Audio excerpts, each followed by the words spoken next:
Malapit nang ikasal ang TV host na si Ryan Bang, nagpropose na kasi siya sa kanyang non-showbiz girlfriend na si Paula Hoy-ong.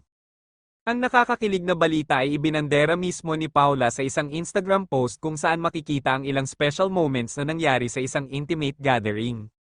Kasama sa post ang picture na nakaluhod si Ryan habang hawak-hawak ang isang box na may diamond ring.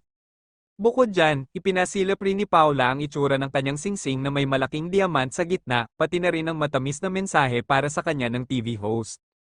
Ang nakasulat, "Thank you for saying yes, can't wait to spend the rest of my life with you, from your soon-to-be husband."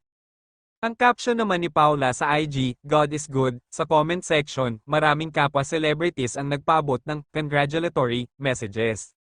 Kabilang na riyan sina Dominic Roque, Amy Castillo, Jong Hilario, Karil, OJ Alcacid, John Prats, EA Guzman, at marami pang iba. Magugunitang kamakailan lang, lumipad papuntang South Korea ang dalawa kasama ang pamilya ni Paula upang mamit ang parents ni Ryan. Ito na kaya ang nagsilbing pamamanhikan sa pagitan ng kanilang pamilya. Hindi rin napigilan ni Mim Vice na maging emotional nung nalaman niyang nag-propose si Ryan Bang sa kanyang nobya.